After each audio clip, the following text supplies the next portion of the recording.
Every decision we make is made emotionally. We then justify it pragmatically. And if you don't get the emotional connection first, you'll lose. How many of you have been to Disneyland? Stop me if I tell a fib. If I lie, just stop me. You tell your kids 3 weeks before that you're going to go to Disneyland, and they go, oh, wow, fantastic, how many more sleeps? You say, 20 more sleeps. Now, they're excited, aren't they? They are excited. They haven't been to the place yet, and they're excited. They're already having a good time. Now, how would you like to have a brand where somebody said, I'm going to go and see my ING rep in 3 weeks, and they go, wow, how many more sleeps is that?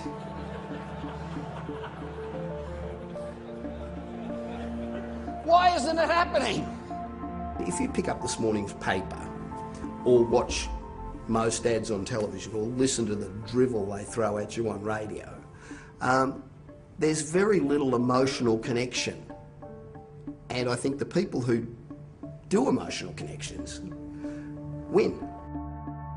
We get to the gate, 44,000 people have beaten us, so we stand in this great line. We finally get to the window, and they say 2 adults, 2 kids, $244, and you say, God, that's expensive! But this is Disneyland, happiest place on earth. Wow, hey. So you pay over your money, you walk in the door and you say, come on kids, we've got to get down to Pirates of the Caribbean. So you race down the Pirates of the Caribbean as fast as you can get there. What's the first thing you see? A line. It's not just a little line, is it? There's 50,000 people in this bloody line.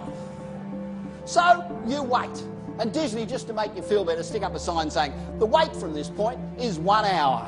So you go, okay, that's all right, happiest place on earth.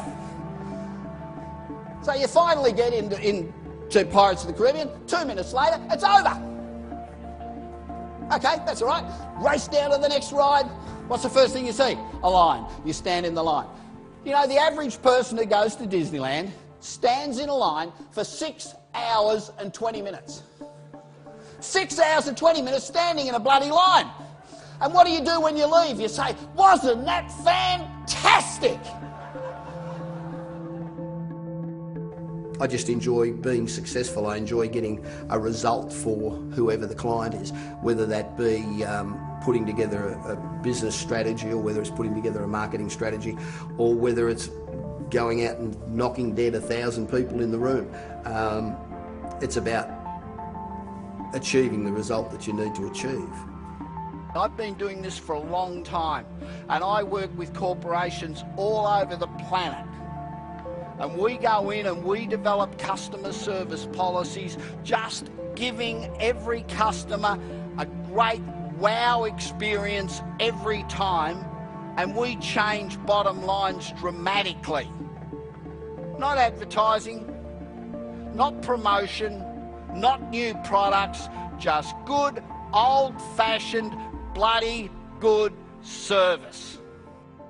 I do work pretty much across the board. On one end of the scale, I do work with people like Microsoft up in Silicon Valley, where they have corporations that they put money into and develop, and I'll go and advise them on how they can move forward. I launched Nexium in Europe for AstraZeneca. I think most of the corporations that I've been dealing with have been the big guys, although I'm getting more and more involved in helping small businesses, in fact not necessarily start-up businesses, but early stage businesses where they may not have the business model quite right. They haven't determined what their business and marketing strategy should be. Bob Pritchard has helped people like companies like American Express, Coca-Cola, to realise business potential. And you've worked with some huge companies, boards of directors, help some big names. What is it that they can get from you that they can't get from all their other people? I think the difference is that once you work in a company, that you become channeled into their corporate culture, if you like. So you tend not to think outside the box. You tend not to think about what other companies are doing. And so you don't keep up with the trends. You tend to do... If you're the marketing director of Coca-Cola and you put something up and they say no, and then you put something else up and they say no.